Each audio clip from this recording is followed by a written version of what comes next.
Wonderful Wizard of Oz by L. Frank Baum. Read by the Henry Public Library.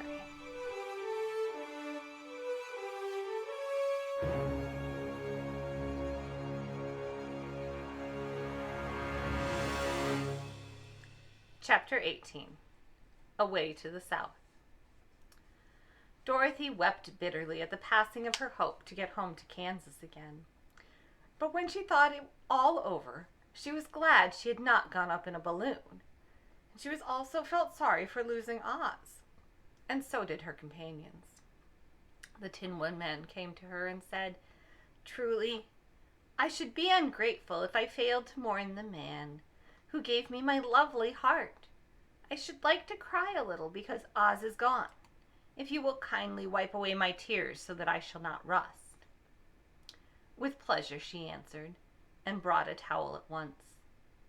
Then the Tin Woodman wept for several minutes, and she watched the tears carefully and wiped them away with the towel. When he had finished, he thanked her kindly and oiled himself thoroughly with his jeweled oil can to guard against mishap. The Scarecrow was now the ruler of the Emerald City, and although he was not a wizard, the people were proud of him, for they said, "There is not another city in all the world that is ruled by a stuffed man." And so far as they knew, they were quite right. The morning after the balloon had gone up with Oz, the four travelers met in the throne room and talked matters over. The Scarecrow sat in the big throne, and the others stood respectfully before him. "We are not so unlucky," said the new ruler, "for this palace and the Emerald City belong to us, and we can do just as we please. When I remember what a short time ago I was up on a pole in a farmer's cornfield, and now I am the ruler of this beautiful city, I am quite satisfied with my lot." "I also," said the Tin Woodman. "I am well pleased with my new heart, and really, that is the only thing I wished in all the world. For my part, I am content in knowing I am as brave as beast that ever lived, if not braver," said the Lion modestly.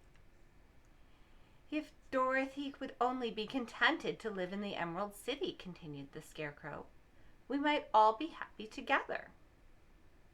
"But I don't want to live here," cried Dorothy. "I want to go to Kansas and live with Aunt Em and Uncle Henry." "Well, then, what can be done?" inquired the Woodman. The Scarecrow decided to think, and he thought so hard that the pins and needles began to stick out of his brains. Finally he said, "Why not call the winged monkeys and ask them to carry you over the desert?" "I never thought of that," said Dorothy joyfully. "It is just the thing. I'll go at once for the golden cap." When she brought it into the throne room, she spoke the magic words, and soon the band of winged monkeys flew in through the open door and stood beside her. "This is the second time you have called us," said the Monkey King, bowing before the little girl. "What do you wish?" "I want you to fly me to Kansas," said Dorothy. But the Monkey King shook his head. "That cannot be done," he said. "We belong to this country alone and cannot leave it. There has never been a winged monkey in Kansas yet, and I suppose there never will be, for they don't belong there. We shall be glad to serve you in any way in our power, but we cannot cross the desert. Goodbye." And with another bow, the Monkey King spread his wings and flew away through the window, followed by his band. Dorothy was ready to cry with disappointment. "I have wasted the charm of the golden cap to no purpose," she said, "for the winged monkeys cannot help me." "It is certainly too bad," said the tender-hearted Woodman. The Scarecrow was thinking again, and his head bulged out so horribly that Dorothy feared it would burst. "Let us call in the soldier with the green whiskers," he said, "and ask his advice." So the soldier was summoned and entered the throne room timidly, for while Oz was alive, he never was allowed to come farther than the door.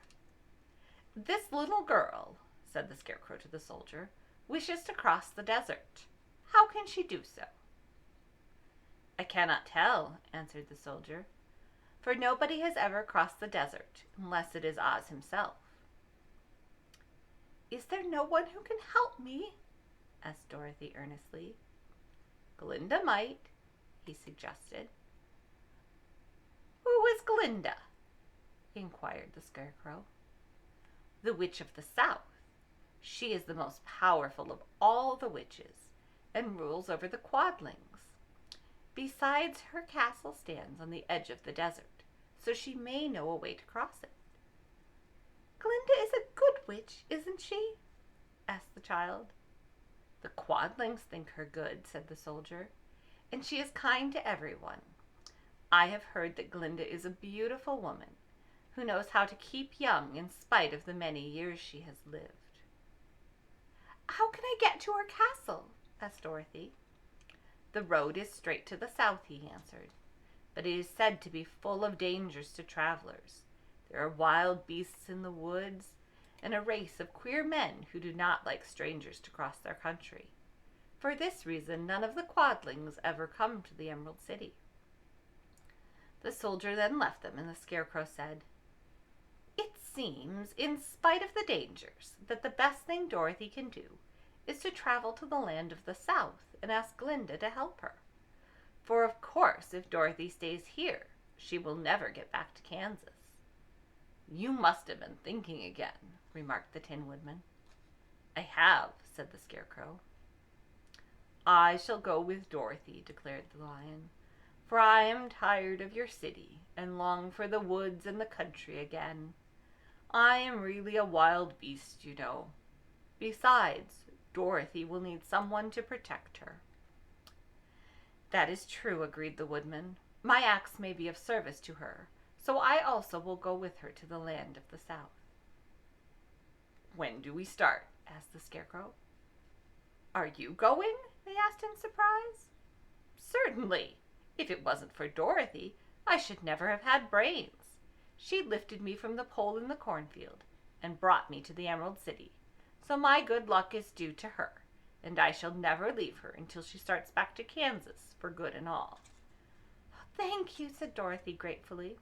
"You are all very kind to me, but I should like to start as soon as possible." "We shall go tomorrow morning," returned the Scarecrow. "So now let us all get ready, for it will be a long journey."